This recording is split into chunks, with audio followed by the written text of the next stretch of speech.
ಸಪ್ತಮಿ ತಿಥಿ ನಾಳೆ ದಿವಸ ಅಷ್ಟಮಿ ಅನಂತಿಲ್ಲ. ಸಪ್ತಮಿ ತಿಥಿ ಸೋಮವಾರ, ಇಂದು ವಾಸರ, ಶ್ರವಣ ನಕ್ಷತ್ರ, ಬ್ರಹ್ಮಯೋಗ, ಭದ್ರಕರಣ. ಇವತ್ತಿನ ಪಂಚಾಂಗ.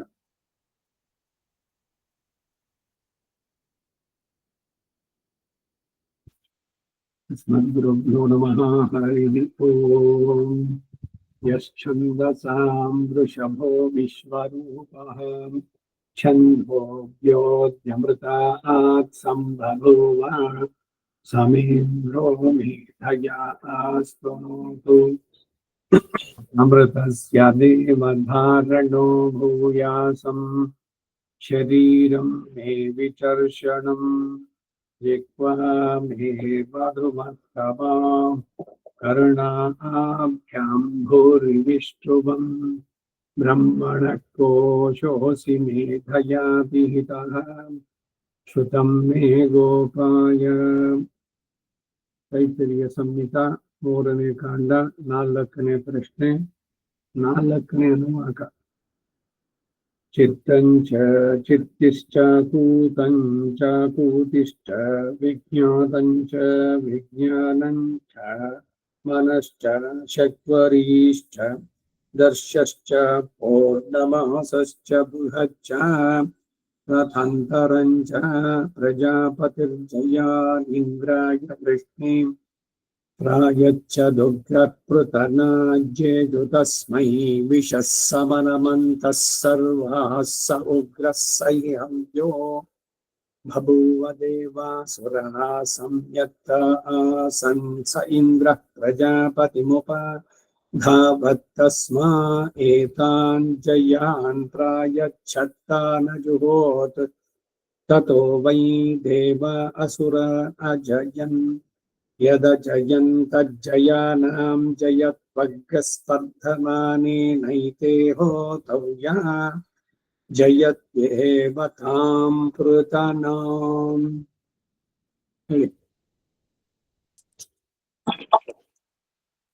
चित्तं च चित्तिश्चाकूतं चाकूतिश्च विज्ञानं विज्ञातं च विज्ञानं च मनश्च षट्वरीश्च दर्शश्च पूर्णमासश्च बृहच्च रथान्तरं च प्रजापतिर्जयानिन्द्राय वृष्णे प्रायच्छदुग्रः पृतनाज्येषु तस्मै विशः समनमन्त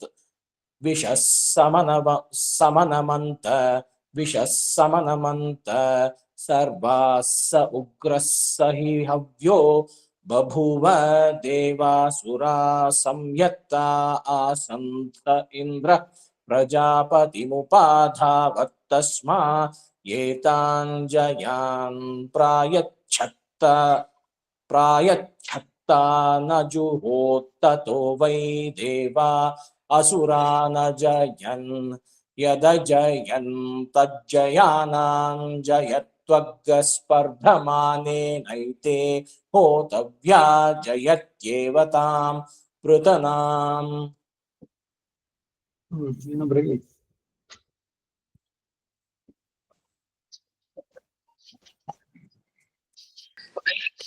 चित्तञ्च चित्तिश्च कूतं चाकूतिश्च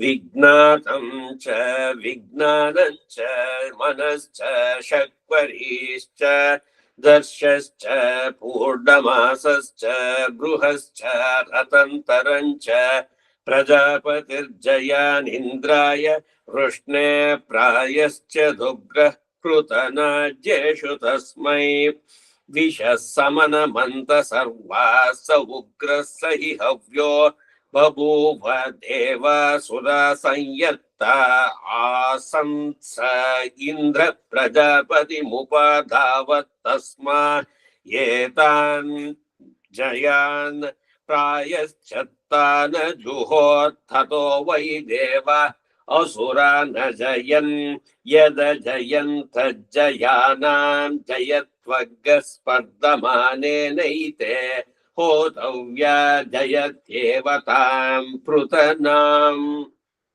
उपपञ्चविंशतिश्च उपपञ्चविंशतिश्च उपपञ्चविंशतिश्च अग्निर्भूतानामधिपतिः समभत्विन्द्रो ज्येष्ठानाम् यमः पृथिव्या वायुरन्तरिक्षस्य सूर्यो दिवश्चन्द्रमा नक्षत्राणाम् दिवश्चन्द्रमा ದಿವಹ ಚಂದ್ರಮ ಬಂದಾಗ ಇದು ಶುತ್ವ ಸಂಧಿ ಶಾಕ್ ಚಾವತ್ ದಿವಶ್ಚಂದ್ರಮ ಇಲ್ಲಿ ಮೇಲೆ ಬೃಹಶ್ಚ ಬರೋಲ್ಲ ಬೃಹಚ್ಚ ಬರುತ್ತೆ ಯಾಕೆ ಬೃಹತ್ ಪ್ಲಸ್ ಚ ಬೃಹಚ್ಚ ದರ್ಶಶ್ಚ ಅಲ್ಲ ಸರಿ ದರ್ಶಃ ಪ್ಲಸ್ ಚ ದರ್ಶಶ್ಚ ಮನಃ ಪ್ಲಸ್ ಚ ಮನಶ್ಚ ಪೂರ್ಣಮಾಸಃ ಚ ಪೂರ್ಣಮಾಸಶ್ಚ ಎಲ್ಲಿ ಛ ಬರುತ್ತೆ ಎಲ್ಲಿ ಚಾಕ್ ಚಾವತ್ ಬರುತ್ತೆ ಅಂತ ಸ್ವಲ್ಪ ಗಮನಿಸಿ ಯತ್ ಪ್ಲಸ್ ಚ ಇಸ್ ಯಚ್ಚ ಯತಃ ಪ್ಲಸ್ ಚ ಇಸ್ ಯಶ್ಚ ಇದೇ ವ್ಯತ್ಯಾಸ ಯಶ್ಚ ಎಲ್ಲಿ ಬರುತ್ತೆ ಯಚ್ಚ ಎಲ್ಲಿ ಬರುತ್ತೆ ಬೃಹತ್ ಪ್ಲಸ್ ಚ ಬಂದಾಗ ಬೃಹಚ್ಚ ಯತ್ ಪ್ಲಸ್ ಚ ಯತಃ ವಿಸರ್ಗ ಅದಕ್ಕೆ ಮುಂದೆ ಚಕಾರ ಬಂದಾಗ ಯಶ್ಚ ಬರುವಂತ ಹಾಗೆ ದಿವಶ್ಚಂದ್ರಮ ನಕ್ಷತ್ರಾಣಾಂ ಬೃಹಸ್ಪತಿರ್ ಬ್ರಹ್ಮಣೋ ಮಿತ್ರ ಸತ್ಯಾನಾಂ ವರುಣೋಪಾಗಂ ಸಮುದ್ರ ಸ್ರೋತ್ಯಾನಾಂ ಅನ್ನಗಂ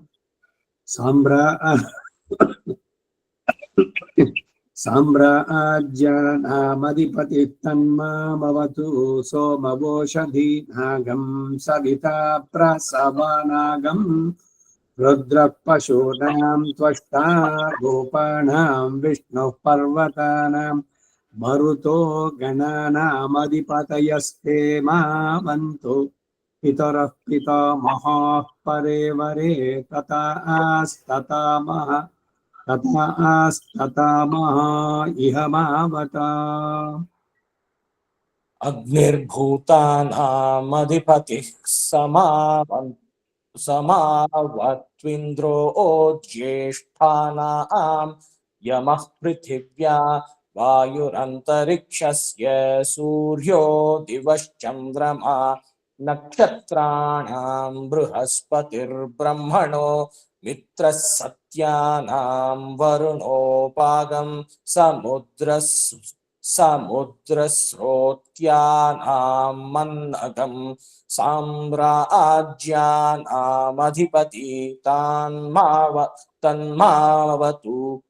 तन्मावतु सोमवोषधीनागं सविता प्रसवानागं रुद्रः पशूनां त्वष्टा रूपाणां विष्णुः पर्वतानां मरुतो गणानामधिपतयस्ते मावन्तु पितरः पितामहाः परे वरे तथास्ततामः इह मावता अग्निर्भूतानामधिपतिः स यात्विन्द्रो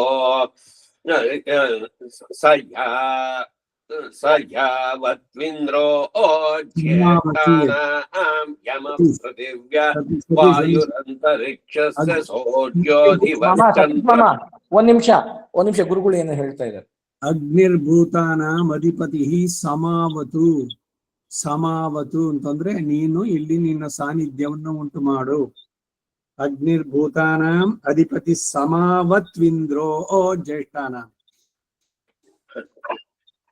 ಎಲ್ಲದು ಇದು ಜಯಾದಿ ಹೋಮದಲ್ಲಿ ಬರ್ಬೇಕಾದ್ರೆ ಒಂದೊಂದು ಬಿಡಿಸಿ ಹೇಳಿದ್ರೆ ಅಗ್ನಿ ಭೂತಾನಾಂ ಅಧಿಪತಿ ಎಲ್ಲ ಚೇತನರಿಗೆ ಅಧಿಪತಿ ನೀನು ಇಲ್ಲಿ ನಿನ್ನ ಸಾನ್ನಿಧ್ಯವನ್ನು ಉಂಟು ಮಾಡು ಇಂದ್ರೋ ಜ್ಯೇಷ್ಠಾನಾಂ ಅಧಿಪತಿಯೇ ಯಮಃ ಪೃಥಿವ್ಯಾಧಿಪತಿಯೇ ಎಲ್ಲರೂ ಅವರ ಆಯಸ್ ಮುಗಿದ ಮೇಲೆ ಕರ್ಕೊಂಡು ಹೋಗೋದಕ್ಕೆ ಅದಕ್ಕೆ ಪೃಥ್ವಿಗೆ ಯಮ ಅಧಿಪತಿ ಆಮೇಲೆ ವಾಯು ಅಂತರಿಕ್ಷಸ್ಯ ಅಧಿಪತಿ ಸೂರ್ಯ ದಿವ ಅಂದ್ರೆ ಬೆಳಕಿಗೆ ಸೂರ್ಯ ಇಲ್ದಿದ್ರೆ ಬೆಳಕೆ ಇರೋಲ್ವಲ್ಲ ಅಹಹ ದಿವಹ ಇದಕ್ಕೆ ಸೂರ್ಯಾಧಿಪತಿ ಚಂದ್ರಮ ನಕ್ಷತ್ರಗಳಿಗೆ ಅಧಿಪತಿ ಬೃಹಸ್ಪತಿ ಬ್ರಹ್ಮಣಃ ಮಿತ್ರಃ ಸತ್ಯಾನಾಂ ವರುಣ ಅಪಾಂ, ನೀರಿಗೆ ಅಧಿಪತಿ ವರುಣ. ಸಮುದ್ರ ಸ್ರೋತ್ಯಾನಾಂ, ನದಿಗಳಿಗೆ ಅಧಿಪತಿ ಸಮುದ್ರ, ಯಾಕಂದ್ರೆ ನದಿಗಳೆಲ್ಲ ಹೋಗಿ ಸೇರು ಸಮುದ್ರದಲ್ಲಿ. ಅನ್ನಗಂ ಸಾಮ್ರಾಜ್ಯಾನಾಂ ಅಧಿಪತಿ ತನ್ಮಾಮವತು ಸೋಮ ಓಷಧೀನಾಂ ಅಧಿಪತಿ. ಸವಿತಾ ಪ್ರಸವಾನಾಂ, ಸವಿತೃ ದೇವತೆ.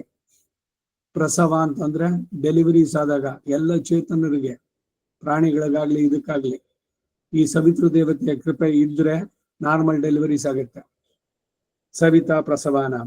ರುದ್ರ ಪಶೂನಾಂ, ಯಮ ಪೃಥಿವ್ಯಾಧಿಪತಿ ಅಲ್ಲಿ ಬಂದಿದ್ದು.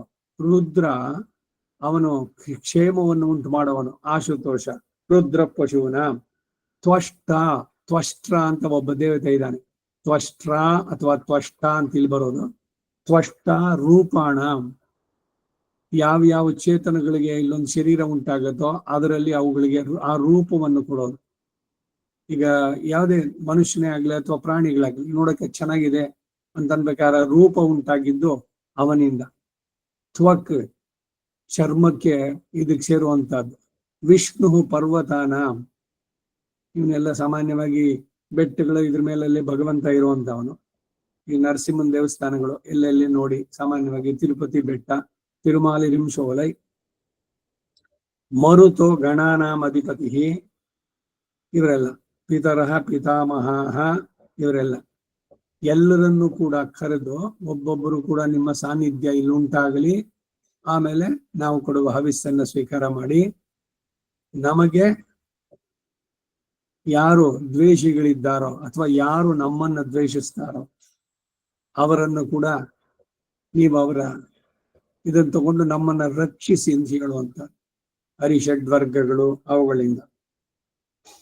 ಹೀಗೆ ಒಂದೊಂದರಲ್ಲೂ ಅಸ್ಮಿನ್ ಬ್ರಹ್ಮನ್ ಅಸ್ಮಿನ್ ಕ್ಷತ್ರೇ ಸ್ಯಾಂ ಆಶಿಷ್ಯಸ್ಯಾಂ ಪುರೋಧಾಯಾಂ ಅಸ್ಮಿನ್ ಕರ್ಮನ್, ಈ ಕರ್ಮ ಯಾವುದು ಜಾತಿ ಕರ್ಮವೋ ನಾಮಕರ್ಮವೋ ಅದರಲ್ಲಿ. ಅಸ್ಯಾಂ ದೇವಹೂತ್ಯಾಗ ಸ್ವಾಹ, ದೇವಹೂತಿ, ದೇವಹೂತಿಯಿಂದ ಉಂಟಾದವರು ಇವರೆಲ್ಲ. ಅದಕ್ಕಾಗಿ ಆ ದೇವಹೂತಿಯನ್ನು ನೆನೆಸ್ಕೊಳ್ಳುವಂತ ವೇದದಲ್ಲಿ ಸ್ತ್ರೀ ದೇವತೆಗಳನ್ನ ಪ್ರಾರ್ಥನೆ ಮಾಡೋದಿದೆ. ಈಗ ಅದಿತಿ, ಹನುಮನ್ಯಸ್ವ, ಹನುಮತೆ, ಸರಸ್ವತಿ ಇವೆಲ್ಲ ಬರುವಂತದ್ದು. ಹಾಗೆ ಈಗ ಹೇಳಿ. ಅಗ್ನಿರ್ಭೂತಾನ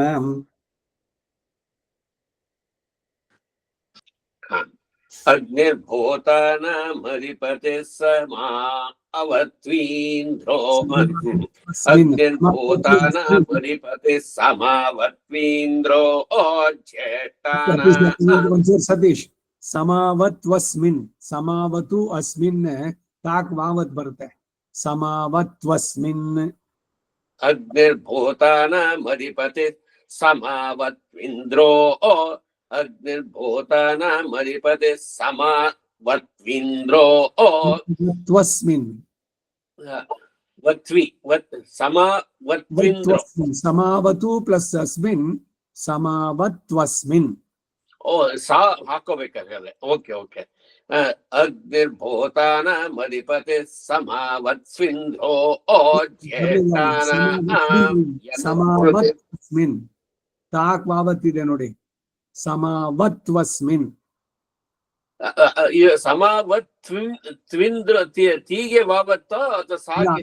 ತಾಗೆ ವಾವತ್ ಇದೆಯಲ್ಲ. ಸಮಾವತ್ವಸ್ಮಿನ್, ತಾಕ್ ವಾವತ್ತು, ಸಾ ಗುಣಿಸು ಸಿ ಮಾವತ್ತು, ತ್ವಸ್ಮಿನ್ ಪದ ಬಿಡಿಸಿದ್ರೆ ಸಮಾವತು ಪ್ಲಸ್ ಅಸ್ಮಿನ್, ಸಮಾವತ್ವಸ್ಮಿನ್. ಹಾಗಾದ್ರೆ ಅದು ಕರೆಕ್ಷನ್ ಮಾಡ್ಕೊ. ಇಲ್ಲಿ ಮಾಮ ಸಮಾವತ್ವಿಂದ್ರೋ ಅಂತ ಸೇರ್ಸಿ ಮಾಡಿದೆ ಮಾಮ. ಒಂದ್ ನಿಮಿಷ. ಸಮಾವತ್ವಸ್ಮಿನ್ ಹಿಂಗೆ ಸಮಾವತ್ವಿಂದ್ರೋನೇ ಇತ್ತು ಮಾಮ. ಇಲ್ಲಿ ಅದ್ ಯಾಕೆ ಬಂದಿದೆ ಅಂತ ಹೇಳ್ತೀನಿ ಕೇಳಿ. ಇಲ್ಲಿ ಕರೆಕ್ಟ್ ನೀವ್ ಹೇಳಿದ್ದೇನ್ ರಿಪೇರಿ ಮಾಡೋದು ಬೇಡ. ಕಡೆನಲ್ಲಿ ಸೆಕೆಂಡ್ ಲೈನ್ ಇದೆ ನೋಡಿ, ಅಲ್ಲಿದೆ ಅಸ್ಮಿನ್ ಪದ. ಸಮಾವತು ಇಂದ್ರೋ ಜ್ಯೇಷ್ಠಾನಾಂ, ಸಮಾವತ್ವಿಂದ್ರೋ. ಅಗ್ನಿರ್ಭೂತಾನಾಂ ಅಧಿಪತಿ ಸಮಾವತು ಇಂದ್ರೋ ಜ್ಯೇಷ್ಠಾನಾಂ. ಮುಂದೆ ಕೊಟ್ಟೋದ್ರು ಸಂಹಿತೆ ಇದು. ಇಲ್ಲಿ ಏನ್ ಬರುತ್ತೆ ಅಂದ್ರೆ ಅಸ್ಮಿನ್ ಅನ್ನೋದು ಇಲ್ಲಿ ನೆಕ್ಸ್ಟ್ ಸೆಂಟೆನ್ಸ್ ನಲ್ಲಿ ಇದೆ, ಮುಂದಿನ ಸೆಂಟೆನ್ಸ್ ನಲ್ಲಿ.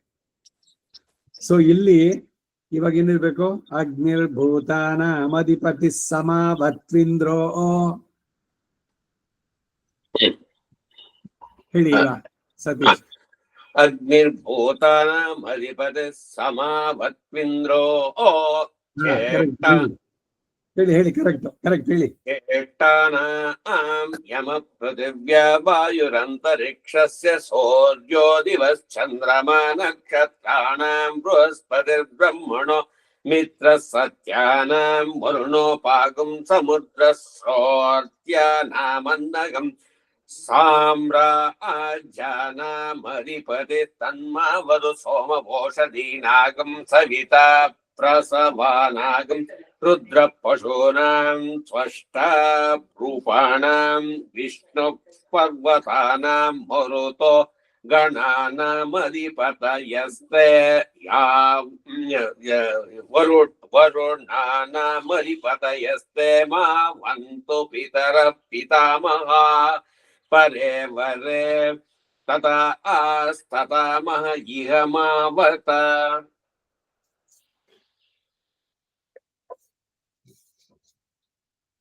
ಆಯ್ತಾ? ನಾನು ಏನ್ ಮಾಡ್ತಾ ಇದ್ದೆ ಅಂದ್ರೆ ಇಲ್ಲಿ ಜಯಾದಿ ಹೋಮ ಕಂಪೇರ್ ಮಾಡ್ತಾ ಇದ್ದೆ. ಎಲ್ಲಾರು ಇದಾಗತ್ತಾ, ಮಿಸ್ಟೇಕ್ ಆಗತ್ತಾ ಅಂತ. ಇಲ್ಲಿ ತನ್ಮಾವತು ಹೇಳಿದ್ದು ನಾನು. ಜಯಾದಿನಲ್ಲಿ ಬರ್ಬೇಕಾದ್ರೆ ತನ್ಮಾವತು ಅಂತ ಅಲ್ಲಿ, ಅದಕ್ಕಾಗಿ ಅಲ್ಲಿ ಕಂಪೇರ್ ಮಾಡಿದ್ದು. ಇಲ್ಲೇನಿದೆಯೋ ಅದನ್ನೇ ವೇದದಲ್ಲಿ ತನ್ಮಾವತು ಸೋಮವೋಷಧೀನ ಸವಿತಾ ಪ್ರಸವಾನಾಗಂ ಅಂಕಾರ ಬಂದಾಗ, ಯಾಕೆ ಮುಂದೆ ರಕಾರ ಯಕಾರ ಇವುಗಳು ಬಂದಾಗ ಗುಂಕಾರ ಬರುತ್ತೆ ಯಜುರ್ವೇದದ್ದು. ಮುಂದಿನ ಸೆಂಟೆನ್ಸ್, ಅಸ್ಮಿನ್ ಬ್ರಹ್ಮನ್ ಅಸ್ಮಿನ್ ಕ್ಷತ್ರೆ ಸ್ಯಾಮ ಶಿಷ್ಯಸ್ಯಾಂ ಪುರೋಧಾಯಾಂ ಅಸ್ಮಿನ್ ಕರ್ಮನ್ ಅಸ್ಯಾಂ ದೇವಹೂತ್ಯಾಂ. अस्मिन् ब्रह्मन् अस्मिन् क्षत्रे स्याम् आशिषस्याम् पुरोधायाम् अस्मिन् कर्मन् अस्याम् देवहूत्याम्. अस्मिन् ब्रह्मन् अस्मिन् क्षत्रे स्याम् अशिष्यस्याम् पुरोधायाम्. अस्मिन् ब्रह्मन् अस्मिन् क्षत्रे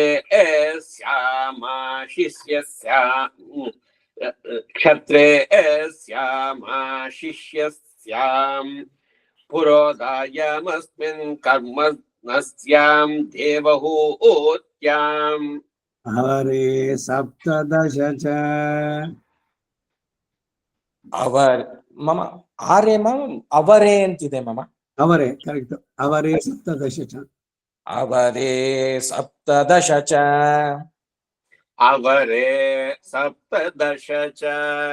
ದೇವಾ ವೈ ಯಜ್ಞೆ ಕುರ್ವತ ತದಸುರ ಅಕುರ್ವತ ತೇ ದೇವಾ ಏತಾನಭ್ಯಾತಾನಾನ್ ಅಪಶ್ಯನ್ ತಾನಭ್ಯಾತನ್ವತ ಯದ್ದೇವಾನಾಂ ಕರ್ಮಾಸೀದಾರ್ಧ್ಯತ ತದ್ಯದಸುರಾಣಾಂ ನ ತದಾ ಆರ್ಧ್ಯತ ಯೇನ ಕರ್ಮಣೇರ್ತ್ಸೆ ತತ್ರ ಹೋತವ್ಯಾ ವೃದ್ಧೋತ್ಯೇವ ತೇನ ಕರ್ಮಣ ಯದ್ವಿಶ್ವೇ ದೇವಾಃ ಸಮಭರನ್ ತಸ್ಮಾದಭ್ಯಾತಾನಾಂ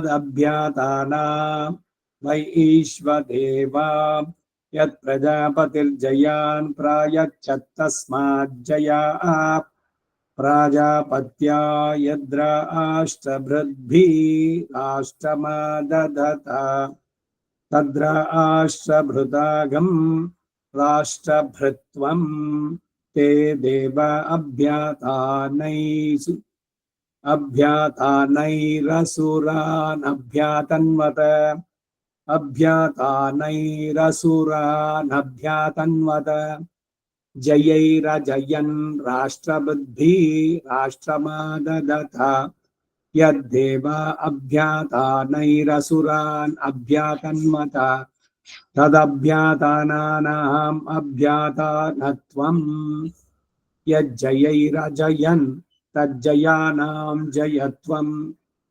ಯಾವ್ಯಾವ್ದಕ್ಕೆ ಏನೇನು ಹೆಸರು ಅಂತ, ಅಭ್ಯಾತಾನ ಅನ್ನೋದು ಯಾಕೆ ಬಂತು ಅನ್ನೋದು ಹೇಳಿ. ದೇವತೆಗಳು ಜಯವನ್ನು ಸಾಧಿಸಿದರು ಅಸುರರ ಮೇಲೆ. ಆದ್ರಿಂದ ತಜ್ಜಯಾನಾಂ ಜಯತ್ವಂ, ಇದಕ್ಕೆ ಜಯಾದಿ ಹೋಮ. ಯದ್ರ ಆಶ್ರಬದ್ಧಿ ರಾಷ್ಟ್ರಮಾದದತ ತಸ್ಮಾದ್ರ ತದ್ರ ಆಷ್ಟ್ರಭೃತಾಗಂ ರಾಷ್ಟ್ರಭೃತ್ವಂ ತಥೋ ದೇವ ಅಭವನ್ ಪರಾಸುರ ಯೋ ಭ್ರಾತೃವ್ಯವಾನ್ ಸ್ಯಾತ್ ಸ ಏತಾನ್ ಜುಹುಯಾತ್ ಅಭ್ಯಾತಾನೈರೇವ ಭ್ರಾತೃವ್ಯಾನಭ್ಯಾತನುತೆ ಜಯೈರ್ಜಯತಿ ರಾಷ್ಟ್ರಬುದ್ಧಿ ರಾಷ್ಟ್ರಮಾದತ್ತೆ ಭವತ್ಯಾತ್ಮನಾ ಪರ ಅಸ್ಯ ಭ್ರಾತೃವ್ಯೋ ಭವತಿ. ದೇವಾ ವೈ ಯಜ್ಞೆ ಕುರ್ವತ ತದಸುರಾ ಅಕುರ್ವತ ತೇ ದೇವಾ ಏತಾನಭ್ಯಾತಾನಾನಪಶ್ಯನ್ ತಾನಭ್ಯಾತನ್ವತ ಯದ್ದೇವಾನಾಂ ಕರ್ಮಾಸೀದಾರ್ಧ್ಯತ ತದ್ಯದಸುರಾಣಾಂ ನ ತದಾ ಆರ್ಧ್ಯತ ಯೇನ ಕರ್ಮಣೇತ್ಸೇತ್ ಯೇನ ಕರ್ಮಣೇರ್ತ್ಸೇತ್ ತತ್ರ ಹೋತವ್ಯಾ ರುಧ್ನೋತ್ಯೇವ ತೇನ ಕರ್ಮಣಾ ಯದ್ವಿಶ್ವೇ ದೇವಾಃ ಸಮಭರನ್ ತಸ್ಮಾದಭ್ಯಾತಾನಾ ವೈ ಈಶ್ವದೇವಾ ಯತ್ ಪ್ರಜಾಪತಿರ್ಜಯಾನ್ ಪ್ರಾಯಚ್ಛತ್ತಸ್ಮಾಜ್ಜಯಾ ಪ್ರಾಜಾಪತ್ಯ ಯದ್ರ ಆಷ್ಟ್ರಭೃದ್ಭಿ ರಾಷ್ಟ್ರಮಾದದತ ತದ್ರ ಆಷ್ಟ್ರಭೃತಾಗಂ ರಾಷ್ಟ್ರಭೃತ್ವಂ ತೇ ದೇವಾ ಅಭ್ಯಾತಾನೈರಸುರಾನ್ ಅಭ್ಯಾತನ್ವತ ಜಯೈರಜಯನ್ ರಾಷ್ಟ್ರಭೃದ್ಭಿ ರಾಷ್ಟ್ರಮಾದದತ ಯದ್ದೇವಾ ಅಭ್ಯಾತಾನೈರಸುರಾನ್ ಅಭ್ಯಾತನ್ವತ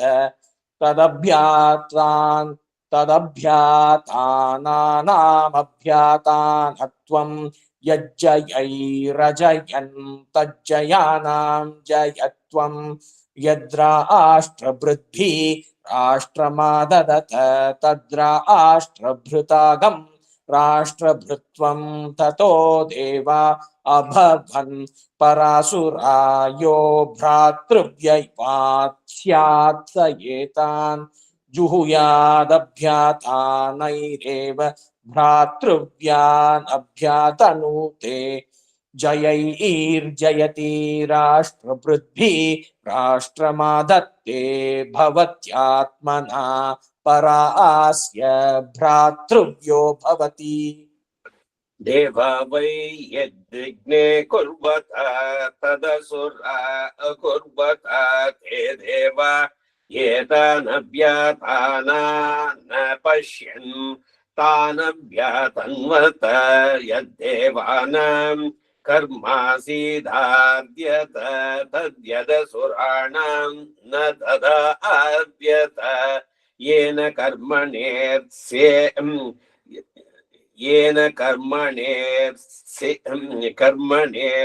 ಕರ್ಮಣೇರ್ಸೇತ್ತತರ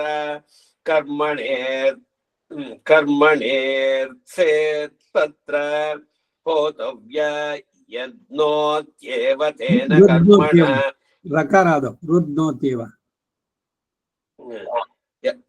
ಯಾವುದು ಹೋತವ್ಯ ಆದ್ಮೇಲೆ ರುದ್ನೋತ್ಯೇವ. ಹೋತವ್ಯ ರುದ್ನೋತ್ಯೇವ ಹೋತವ್ಯ ರುದ್ನೋತ್ಯೇವ ತೇನ ಕರ್ಮಣ ಯದ್ವಿಶ್ವೇ ದೇವಾಃ ಸಮಭರನ್ ತಸ್ಮಾದಭ್ಯಾತಾನ ವೈ ಈಶ್ವದೇವ ಯತ್ ಪ್ರಜಾಪತಿರ್ಜಯಾನ್ ಪ್ರಾಯಶ್ಚತ್ತಸ್ಮಾಜ್ಜಯಾ ಪ್ರಜಾಪತ್ಯ ಯತ್ರ ಆಷ್ಟ್ರಭೃದ್ಭಿ ರಾಷ್ಟ್ರಮಾದದತ. ಪ್ರಾಜಾಪತ್ಯ ಮಾಮ ಗುರುಗಳು ಕರೆಕ್ಟ್ ಮಾಡಿದ್ರು. ಪ್ರಾಜಾಪತ್ಯ ಮೇಲಿನ ಲೈನು ಪ್ರಾಜಾಪತ್ಯ, ನೀವು ಪ್ರಜಾಪತ್ಯ ಅಂತ ಹೇಳಿದ್ರಿ. Okay okay. ಪ್ರಾಯಶ್ಚತ್ತಸ್ಮಾಜ್ಜಯಾ ಪ್ರಾಜಾಪತ್ಯ ಪ್ರಾಜಾಪತ್ಯ ಯದ್ರ ಆಷ್ಟ್ರಭೃದ್ಭಿ ರಾಷ್ಟ್ರಮಾದದತ तद्राष्ट्रभृतागुं राष्ट्रभृत्वं ते देव अभ्याता वैरसु अभ्याता नैर सुरानभ्यातन्वत जयैरजयन् राष्ट्रवृद्धि राष्ट्रमाददत यद्देव अभ्याता वैर अभ्याता नैर सुरानभ्यातन्वत तदभ्यातानामभ्यातानत्वं यज्जयैरजयन्तजयानां जयत्वं यद्राष्ट्रभृद्भिराष्ट्रमाददत तद्राष्ट्रभृतागं राष्ट्रभृत्वं ततो देव अभवन् परासुरायो भ्रातृव्यवान् स्यात् स एताञ्जुहुयादभ्यातानि भ्रातृव्यवान् स्यात् भ्रातृव्यवान् स्यात् भ्रातृव्यवान् स्यात् स भ्रातृव्यवान् स्यात् स एतान् जुहुयादभ्यातानैरेव भ्रातृव्यानभ्यातनुते जयैर्जयति राष्ट्रभृद्भिः राष्ट्रमादत्ते भवत्यात्मना परा अस्य भ्रातृव्यो भवति प्राजापत्यासोऽष्टादश च प्राजापत्यासोऽष्टादश च प्राजापत्यासोऽष्टादश च ಋತಾಷಾಢೃತಧಾಮಾಗ್ನಿರ್ಗಂಧರ್ವ ಇದಾಗಿತ್ತಲ್ವಾ? ಇಲ್ಲ ಮಾಮ, ಇದಾಗ್ಲಿಲ್ಲ, ಇಲ್ಲಿ ನಿಲ್ಸ್ಕೊಂಡಿದ್ವಿ. ಆ ಜಾಗದಲ್ಲಿ ನಿಲ್ಸ್ಕೊಂಡಿರೋಣ. ಋತಾಷಾಢೃತಧಾಮಾಗ್ನಿ ಋತಾಷಾಢೃತಧಾಮಾಗ್ನಿಃ ಋತಾಷಾಢೃತಧಾಮಾಗ್ನಿಃ. ಈಗ ಪುರುಷ ಸೂಕ್ತ ಹೇಳಿ, ಕಂಟಿನ್ಯೂಟಿ. ಅಭ್ಯಃ ಸಂಭೂತ ಪೃಥಿವ್ಯೈರಸಾಚ್ಚ ವಿಶ್ವಕರ್ಮಣ. ಮೊದಲಿಂದ ಸ್ಟಾರ್ಟ್ ಮಾಡೋದ ಮಾಮ? ಒಬ್ಬೊಬ್ರು ಒಂದೊಂದು ಲೈನು. ಸರಿ ಮಾಮ. ಅಭ್ಯಃ ಸಂಭೂತ ಪೃಥಿವ್ಯೈರಸಾಚ್ಚ.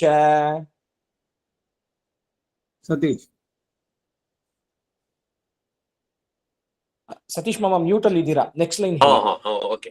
ವಿಶ್ವಕರ್ಮಣ ಸಮವತ್ತಥಾದಿ ತಸ್ಯ ತ್ವಷ್ಟಾ ವಿದಧದ್ರೂಪಮೇತಿ ತತ್ಪುರುಷಸ್ಯ ವಿಶ್ವಮಾಜಾನಮಗ್ರೇ ವೇದಾಹಮೇತಂ ಪುರುಷಂ ಅಹಾಂತಂ ಆದಿತ್ಯವರ್ಣಂ ತಮಸಃ ಪರಸ್ತಾತ್ ತಮೇವಂ ವಿದ್ವಾನ್ ಅಮೃತ ಇಹ ಭವತಿ. ನಾನ್ಯ ಪಂಥ ವಿದ್ಯತೆ ಯನಾಯ ಪ್ರಜಾಪತಿಶ್ಚರತಿ ಗರ್ಭೆ ಅಂತಃ ಆಜಾಯಮಾನೋ ಬಹುಧಾ ವಿಜಾಯತೆ ಅಜಾಯಮಾನೋ ಬಹುಧಾ ವಿಜಾಯತೆ ತಸ್ಯ ಧೀರಾಃ ಪರಿಜಾನಂತಿ ಯೋನಿಂ ಮರೀಚೀನಾಂ ಪದಮಿಚ್ಛಂತಿ ವೇದಸಃ ಯೋ ದೇವೇಭ್ಯ ಆತಪತಿ ಯೋ ದೇವಾನಾಂ ಪುರೋಹಿತಃ ಪೂರ್ವೋ ಯೋ ದೇವೇಭ್ಯೋ ಜಾತಃ ನಮೋ ರುಚಾಯ ಬ್ರಾಹ್ಮಣ್ಯೇ ರುಚಂ ಬ್ರಾಹ್ಮಂ ಜನಯಂತಃ ದೇವಾಗ್ರೇ ತದಬ್ರುವನ್ ಯಸ್ತ್ವೈವಂ ಬ್ರಾಹ್ಮಣೋ ವಿದ್ಯಾತ್ ತಸ್ಯ ದೇವ ಅಸನ್ಮಷೇ ಶ್ರೀಶ್ಚ ತೇ ಲಕ್ಷ್ಮೀಶ್ಚ ಪತ್ನ್ಯೌ ಅಹೋರಾತ್ರೆ ಪಾರ್ಶ್ವೇ ನಕ್ಷತ್ರಾಣಿ ರೂಪಂ ಅಶ್ವಿನೋ ವ್ಯಾತ್ತಂ ಇಷ್ಟಂ ಮನಿಷಾಣ ಅಮುಂ ಮನಿಷಾಣ ಸರ್ವಂ ಮನಿಷಾಣ जायते वशे सप्त च जायते वशे सप्त च ಮುಂದಿಂದು ಭರ್ತೃ ಸೂಕ್ತ. ಭರ್ತ ಸನ್ ಧ್ರಿಯಮಾಣೋ ಬಿಭರ್ತಿ. भर्ता सन् भ्रियमाणो बिभर्ति भर्ता सञ्चियमानो बिभर्ति ಏಕೋ ದೇವೋ ಬಹುಧಾ ನಿವಿಷ್ಟಃ. एको देवो बहुधा निविष्टः एको देवो बहुधा निविष्टः ಯದಾ ಭಾರಂ ತಂದ್ರಯತೆ ಸಭರ್ತುಂ.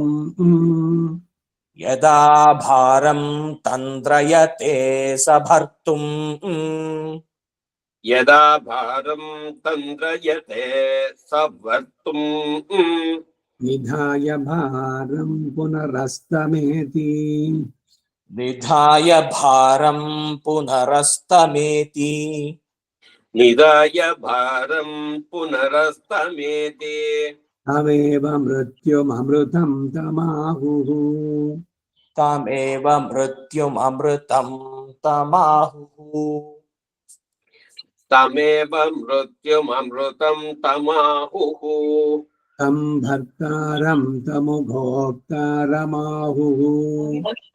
तं भर्तारं तमुपोक्तारमाहुः तं भर्तारं तमुभोक्तारमाहुः सभृतो भ्रियमाणो बिभर्ति. सभृतो भ्रियमाणो बिभर्ति संभृतो ध्रियमाणो बिभर्ति ययेनं वेद सत्येन भर्तुम्. ययेनं वेद सत्येन भर्तुम् ययेनं वेद सत्येन भर्तुम् सद्यो जातमुत जहात्येषः. सद्यो जातमुत जहात्येषः सद्यो जातमुत जहात्येषः उतो जरन्तं न जहात्येकम्.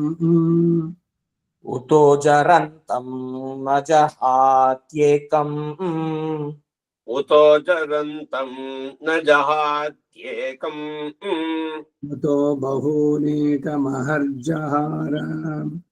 उतो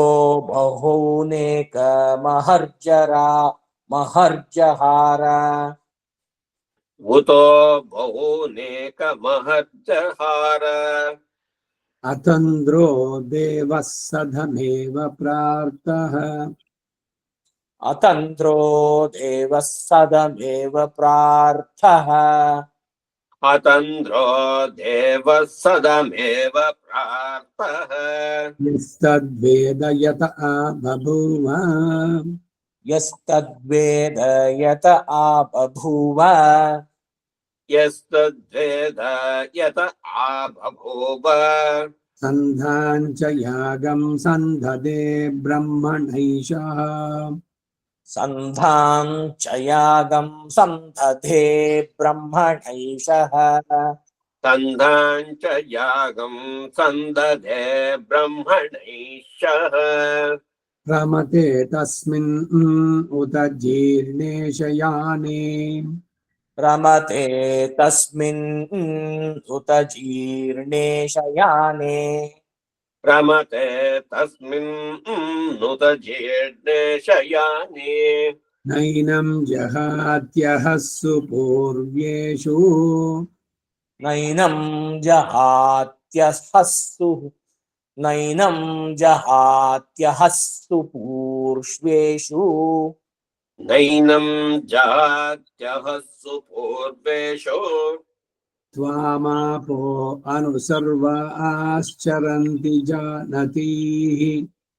त्वामापो अनुसर्वा आश्चरन्ति जानतीः त्वामापो अनुसर्वा आचरन्ति जानतीः वत्सं पयसा पुनानाः. वत्सं पयसा पुनानाः त्वत्सम्पयसा पुनानाः त्वमग्निगं हव्यवाहगं समिन्से त्वमग्निगं हव्यवाहगं समिन्से समिन्से समिन्से त्वमग्निगं हव्यवाहगं समिन्से त्वमग्निगं हव्यवाहकं समिन्से त्वं भर्ता मातरिश्वा प्रजानां त्वं भर्ता मातरिश्वा प्रजानां त्वं भर्ता मातरिश्वा प्रजानां त्वं यज्ञस्त्वमुमेवासि सोमः त्वं यज्ञस्त्वमुवेवासि सोमः त्वं यज्ञस्त्वमुवेवासि सोमः तव देवा हवमायन्ति सर्वे तव देवा हवमायन्ति सर्वे तव देवा हवमायन्ति सर्वे त्वमेकोऽसि बहून् अनुप्रविष्टः त्वमेकोऽसि बहूननुप्रविष्टः त्वमेकोऽसि बहो ननु प्रविष्टः त्वम् एकः असि बहून् ಅನುಪ್ರವಿಷ್ಟಃ ಎಲ್ಲದರೊಳಗೂ ನೀನೊಬ್ಬ ಮಾತ್ರ ಅನುಪ್ರವೇಶ ಮಾಡೋದಕ್ಕೆ ಸಾಧ್ಯವಾಗೋದು ಅಂತ. ನಿನ್ನೆ ದಿವಸ ಭಗವದ್ಗೀತೆಯಲ್ಲಿ ವಿಭೂತಿ ಯೋಗ 21ನೇ ಶ್ಲೋಕಕ್ಕೆ ಅವತಾರಿಕೆಯಲ್ಲಿ ರಾಮಾನುಜರ ಭಾಷ್ಯ ಎಷ್ಟು ದೊಡ್ಡದಾಗಿತ್ತು ಅಂತ. ಬರೀ ಒಂದು ಅವತಾರಿಕೆ ಇಂಟ್ರೊಡಕ್ಷನ್. ಅದ್ರಲ್ಲಿ ಏನು ಅಂದ್ರೆ ಈ ಸಾಮಾನಾಧಿಕರಣ್ಯ ಇದು ಬೇರೆಯವರೆಲ್ಲ ಅದನ್ನು ಸಾಧಿಸಲಿಕ್ಕೆ ಆಗ್ಲಿಲ್ಲ. ಜೀವಾತ್ಮ ಪರಮಾತ್ಮ ಎಂದಿಗೂ ಒಂದೇ ಅಲ್ಲ. ಜೀವಾತ್ಮ ಬೇರೆ, ಪರಮಾತ್ಮ ಬೇರೆ. ಅದನ್ನು ಹೇಳಿಬೇಕಾದ್ರೆ ಸಾಮಾನಾಧಿಕರಣ್ಯ ಅಂದ್ರೆ ಇದು. ಅವನು ಎಲ್ಲದರಲ್ಲೂ ಇದ್ದಾನೆ, ಅವನೊಬ್ಬನೇನೆ ಅಂತಂದಾಗ ಎಲ್ಲದರಲ್ಲೂ ಇದ್ಬಿಟ್ಟು ಅವನೊಬ್ಬನೇ ಹೆಂಗಿರೋಕ್ ಸಾಧ್ಯ ಅಂದ್ರೆ ಶರೀರ ಭಾವದಲ್ಲಿ ಎಲ್ಲದರೊಳಗೂ ಅವನಿರೋದಕ್ಕೆ ಸಾಧ್ಯ. ಬಾಡಿ ಸೋಲ್ ರಿಲೇಶನ್ಶಿಪ್ ಇದು concomitant coordination between the scriptural statements. ಇತಿ ಸರ್ವಂ ಸಮಂಜಸಂ. ಬೇರೆಯವರು ಅದನ್ನು ಸಾಧಿಸೋಕ್ ಸಾಧ್ಯವಾಗ್ಲಿಲ್ಲ. ಅದನ್ನು ಬಹಳ ಸ್ಪಷ್ಟವಾಗಿ ಹೇಳ್ಬೇಕಾದ್ರೆ ಆಧಾರದ ಜೊತೆಗೆ ಹೇಳ್ತಾರೆ. ಅಲ್ಲಿನೇ ಇದನ್ನು ನೆನೆಸ್ಕೊಂಡಿದ್ದಾನೆ. ತ್ವಂ ಏಕೋಸಿ ಬಹೂನ್ ಅನುಪ್ರವಿಷ್ಟ. ನಿನಗೊಬ್ಬನಿಗೇನೆ ಎಲ್ಲ ಚೇತನ ಅಚೇತನರಲ್ಲಿ ಒಳಗೆ ಪ್ರವೇಶ ಮಾಡೋದು, ಹೊರಗಿನಿಂದನೂ ಕವರ್ ಮಾಡೋದು. ಅಂತರ್ಬಹಿಶ್ಚ ತತ್ ಸರ್ವಂ ವ್ಯಾಪ್ಯ ನಾರಾಯಣ ಸ್ಥಿತಃ ಅಂತಃ ಪ್ರವಿಷ್ಟಃ ಶಾಸ್ತ್ರ ಜನಾನಾಂ ಸರ್ವ ಆತ್ಮ. ಎಲ್ಲರಿಗೂ ಆತ್ಮ ಅವನು, ಎಲ್ಲದರಲ್ಲೂ ಇದ್ದಾನೆ. ಇದು ಒಂದು ಶ್ರುತಿಗೂ ಇನ್ನೊಂದು ಸ್ಮೃತಿಗೂ ವಿರೋಧ ಅನ್ನೋದು ಇಲ್ವೇ ಇಲ್ಲ. ಇದು ಬಹಳ ಚೆನ್ನಾಗಿ ಮಾಡಿದ್ದು ರಾಮಾನುಜರ ದೊಡ್ಡ ಕೊಡುಗೆ. ಜೀವಾತ್ಮ ಬೇರೆ, ಪರಮಾತ್ಮ ಬೇರೆ. ಈಗ ತ್ವಂ ಏಕೋಸಿ ಸೋಮ, ಪ್ರತಿ ಒಂದ್ರಲ್ಲೂ ನೀನೇ ಇದ್ದೀಯಾ ಅಂತ ಹೇಳಿದ್ನು. ಅಗ್ನಿಗೆ ಹವ್ಯವಾಹನ ಆಗೋದು ನಿನ್ನಿಂದಾನೆ. ತ್ವಂ ಯಜ್ಞ ತ್ವಮವೇವಾಸಿ, ನೀನೇ ಯಜ್ಞ, ನೀನೇ ಸೋಮ, ನೀನೇ ಇಂದ್ರ, ನೀನೇ ಶಕ್ರ. ಶಿವಶ್ಚ ನಾರಾಯಣ, ಚಕ್ರಶ್ಚ ನಾರಾಯಣ, ದ್ಯಾವಾ ಪೃಥಿವ್ಯೌಚ ನಾರಾಯಣ, ಕಾಲಶ್ಚ ನಾರಾಯಣ, ದಿಶಶ್ಚ ನಾರಾಯಣ, ಊರ್ಧ್ವಶ್ಚ ನಾರಾಯಣ, ಅಧಶ್ಚ ನಾರಾಯಣ. ಎಲ್ಲವೂ ನಾರಾಯಣನೇ. ಹೇಗೆ ಹಾಗಾದ್ರೆ ಇವರೆಲ್ಲ ಬೇರೆ ಇಲ್ವೋ? ಬೇರೆ ಅಂತ ಅಂದ್ಬಿಟ್ಟು ಎಕ್ಸ್ಪೆಕ್ಟ್ ಮಾಡಿದಾಗ ಇವನ ಅಂತರಾತ್ಮನಾಗಿ ಇಟ್ಕೊಂಡು ಅವನಿದ್ದಾನೆ. ಸೊ ಪ್ರತಿಯೊಬ್ಬನೂ ಅವನೇ, ಸಮಸ್ತಗೂ ಅವನೇನೆ. ಸರ್ವಂ ವಿಷ್ಣುಮಯಂ ಜಗತ್ ಅನ್ನೋದಕ್ಕೆ ಎಷ್ಟು ಚೆನ್ನಾಗಿ ಆಧಾರಗಳ ಒಂದಿಗೆ ಸಮನ್ವಯವನ್ನು ಮಾಡ್ತಾರೆ. ಇದು ಬಹಳ ಮುಖ್ಯವಾಗಿ ಗಮನಿಸಬೇಕಾದದ್ದು. ಈ ಕಾಲಕ್ಷೇಪಗಳಲ್ಲಿ, ಗೀತಾ ಭಾಷಾ ಇವುಗಳಲ್ಲಿ ಅದೇನೆ ಸಿದ್ಧಾಂತ ಬಹಳ ಸ್ಪಷ್ಟವಾಗುತ್ತೆ. ಅದರ ಅರ್ಥ ಹೇಗಿರ್ಬೇಕು ಅನ್ನೋದನ್ನ ಸರಿಯಾಗಿ ತೋರಿಸ್ತಾರೆ. ಇತಿ ಸರ್ವಂ ಸಮಂಜಸಂ ಅಂತ ಶ್ರೀಭಾಷ್ಯದ ಕಡೆಯಲ್ಲಿ ಹೇಳುವಂತಾರೆ. ಎಲ್ಲವೂ ಸಮಂಜಸ ಅಂದ್ರೆ ಅರ್ಥಪೂರ್ಣವಾಗಿದೆ, ಒಂದಕ್ಕೊಂದಕ್ಕೆ ವಿರುದ್ಧ ಇಲ್ಲ, ಕನ್ಫ್ಯೂಷನ್ಸ್ ಇಲ್ಲ, ಬಹಳ ಕ್ಲಾರಿಟಿ. ಇರುವಂತಹದ್ದು. ಇದು ದಿಸ್ ಕಾಮೆಂಟ್ರಿ ಆಫ್ ರಾಮಾನುಜ. ಅದು giving the primary importance to all the scriptural statements, ಮತ್ತೆ perfect coordination between the scriptural statements, no contradictions. This was effectively done by Ramanuja. ಅದಕ್ಕಾಗಿದ್ದು ತ್ವಮೇಕೋಸಿ ಬಹೂನ್ ಅನುಪ್ರವಿಷ್ಟ. ನಮಸ್ತೆ ಅಸ್ತು ಸುಹವೋ ಮಯೇಧಿ. ನಮಸ್ತೆ ಅಸ್ತು ಸುಹವೋ ಮಯೇಧಿ. ನಮಸ್ತೆ ಅಸ್ತು ಸಹವೋ ಮಯೇಧಿ. ನಮೋ ವಾಮಸ್ತು ಶೃಣುತಗಂ ಹವಂ ಮೇ. ನಮೋ ವಾಮಸ್ತು ಶೃಣುತಗಂ ಹವಂ ಮೇ. ನಮೋ ವಾಮಸ್ತು ಶೃಣುತಗಂ ಹವಂ ಮೇ. ಪ್ರಾಣಾಪಾನ ವಜಿರಗಂ ಸಂಚರಂತೌ. ಪ್ರಾಣಾಪಾನಾವಜಿರಗಂ ಸಂಚರಂತೌ. ಪ್ರಾಣಾಪಾನ ವಜಿರಗಂ ಸಂಚರಂತೌ. ಸ್ವಯಮಿವಾಂ ಬ್ರಹ್ಮಣಾತ್ ಊರ್ತಮೇತಂ. ವಯಮಿವಾಂ ಬ್ರಹ್ಮಣಾತೂರ್ತಮೇತಂ. ಸ್ವಯಮಿವಾಂ ಬ್ರಹ್ಮಣಾತೂರ್ತಮೇತಂ. ಯೋ ಮಾಂ ದ್ವೇಷ್ಟಿತಂ ಜಹಿತಂ ಯುವಾನಾಂ. ಯೋ ಮಾಂ ವೇಷ್ಟಿತಂ ಜಹಿತಂ ಯುವಾನಾ. ಯೋ ಮಾಂ ದ್ವೇಷ್ಟಿತಂ ಜಹಿತಂ ಜುವಾನಾ. ಯುವಾನಾ ಯೋ ಮಾಂ ದ್ವೇಷ್ಟಿತಂ ಜಹಿತಂ ಯುವಾನಾ. ಯೋ ಮಾಂ ದ್ವೇಷ್ಟಿತಂ ಜಹಿತಂ ಯುವಾನಾ. ಪ್ರಾಣಾಪಾನೋ ಸಂವಿಧಾನೌ ಜಹಿತಂ. ಪ್ರಾಣಾಪಾನೌ ಸಂವಿಧಾನೌ ಜಹಿತಂ. ಪ್ರಾಣಾಪಾನೌ ಸಂವಿಧಾನೌ ಜಹಿತಂ. ಅಮುಷ್ಯಾಸು ನಾಮ ಸಂಗಸಾಥಾಂ. ಅಮುಷ್ಯಾಸು ನಾಮ ಸಂಗಸಾಥಾಂ. ಅಮುಷ್ಯಾಸು ನಾಮ ಸಂಗಸಾಥಾಂ. ತಂ ಮೇ ದೇವ ಬ್ರಹ್ಮಣ ಸಂವಿಧಾನೌ. ತಂ ಮೇ ದೇವಾ ಬ್ರಹ್ಮಣ ಸಂವಿಧಾನೌ. ತಂ ಮೇ ದೇವಾ ಬ್ರಹ್ಮಣ ಸಂವಿಧಾನೌ.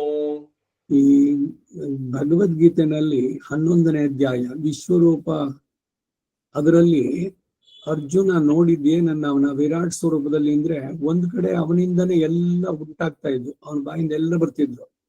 ಮತ್ತೊಂದ್ ಕಡೆ ಅವನೇ ಕಾಲರೂಪಿಯಾಗಿ ಎಲ್ಲವನ್ನು ತನ್ನಲ್ಲೇ ಮುಳುಗಿಸ್ಕೊಂಡ. ಇಲ್ಲಿ ಪ್ರಾಣಾಪಾನ ಅದರಲ್ಲಿ ಸಂಚರಂತೋ ಅವನೇನೆ, ಅದನ್ನ ತೆಗೆಯುವನು ಅವನೇ, ಕೊಡೋವನು ಅವನೇ. ಜೀವ ಇಲ್ಲಿ ಉಳಿಯೋದಕ್ಕೆ ಕಾರಣ ಯಾರು? ಅವನೇನೆ. ಅವನ್ ಪ್ರಾಣ ಹೋಗೋದಕ್ಕೆ ಕಾರಣ ಯಾರು ಅಂದ್ರೆ ಅವನೇನೆ. ಎಲ್ಲವನ್ನೂ ಅವನೇ ಮಾಡ್ತಾನೆ. ಇದೇನೆ ವಿಷ್ಣು ಸಹಸ್ರನಾಮದಲ್ಲೂ ಭಯಕೃತ್ ಭಯನಾಶನ. ಭಗವಂತನೇ ಭಯಕೃತ್, ಭಗವಂತನೇ ಭಯನಾಶನ. ಹೆಂಗ್ ಸರಿ ಇದು? ಯಾಕೆ ಅವನ ಭಯ ಉಂಟು ಮಾಡ್ಬೇಕು ನಮ್ಗೆ? ಎಲ್ಲರೂ ನಾವೆಲ್ಲ ಅಯ್ಯೋ ದೇವ್ರೆ ನೀನೇ ನನ್ನ ರಕ್ಷಿಸಪ್ಪ ಅಂತ ಕೇಳ್ಕೊಳ್ಳಿ ಅಂತನ? ಯಾತಕ್ಕೆ ನಮಗೆ ಉಂಟು ಮಾಡದ ಅಂದ್ರೆ ನಮ್ಮ ಕರ್ಮ ಎತ್ತುವಾಗಿ ಅದನ್ನು ಮಾಡಿದ್ದು. ನಮ್ಮ ಕ್ಲೇಶಗಳು ಕಷ್ಟಗಳು ಇದೆಲ್ಲ ಬರೋದಕ್ಕೆ ಕಾರಣ ಏನು ಅಂದ್ರೆ ಮಾಡೋನವನೇ, ಆದ್ರೆ ನಮ್ಮ ಕರ್ಮದಿಂದ ಅದು ಬರುವಂತಹದ್ದು. ಪರಿಹಾರ ಅವನಲ್ಲಿ ಪ್ರಾರ್ಥನೆ ಮಾಡಿದಾಗ ಉಂಟಾಗುವಂತಹದ್ದು.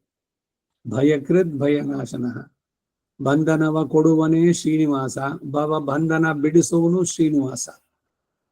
ಕೊಡುವನು ಅವನೇ, ಬಿಡುವನು ಹೇಗೆ ಅಂತಂದ್ರೆ, ಕೊಡೋದು ಯಾಕೆ ಕೊಟ್ಟ ಅಂದ್ರೆ ನಮ್ ಕರ್ಮ ಪ್ರಕಾರ. ಬಿಡುಗಡೆ ಆಗ್ಬೇಕಾದ್ರೆ ನೀವು ಪ್ರಾರ್ಥನೆ ಮಾಡಿದ್ರಿ ಅದಕ್ಕಾಗಿ. ಈಗೆಲ್ಲ ಕರ್ಮದ ಪ್ರಕಾರ ಮಾಡೋದಕ್ಕೆ ಆಗೋದಾದ್ರೆ ಅವನೇ ಆಗ್ಬೇಕು. ಕರ್ಮವೇ ತನ್ನ ಪಾಡಕ್ಕೆ ತಾನು ಕೊಡ್ಬೋದಿತ್ತಲ್ಲ. ಇದನ್ನೇ ಕರ್ಮಠರು ಅಂತ, ಅವ್ರ ಕರ್ಮವೇ ಪ್ರಧಾನ ಅಂತಾರೆ. ಭಗವಂತ ಇಲ್ಲ ಅಂತ ಹೇಳುವಂತ ನೈಯಾಯಿಕರು. ಅವ್ರು ಏನ್ ಹೇಳೋದು ಅಂದ್ರೆ, ದೇವ್ರಿದ್ದಾನೆ, ಆದ್ರೆ ನೀವೇನೋ ಒಂದ್ ಒಳ್ಳೆ ಕೆಲಸ ಮಾಡಿದ್ರೆ ಅದಕ್ಕೊಂದು ಶಕ್ತಿ ಉಂಟಾಗುತ್ತೆ. ಆ ಶಕ್ತಿಯ ಫಲವನ್ನು ಕೊಟ್ಬಿಟ್ಟು ಹೋಗ್ಬಿಡುತ್ತೆ. ಕೆಟ್ಟ ಕೆಲಸ ಮಾಡಿದ್ರಿ ಅದ್ರಲ್ಲಿ ಒಂದು ಶಕ್ತಿ ಉಂಟಾಗುತ್ತೆ, ನೆಗೆಟಿವ್ ಫೋರ್ಸ್. ಅದು that will give you the bad effect. ಹೋಗ್ಬಿಡತ್ತೆ. ಭಗವಂತ ಏನಿಲ್ಲ ಅಂತ ಹಾಗಲ್ಲ.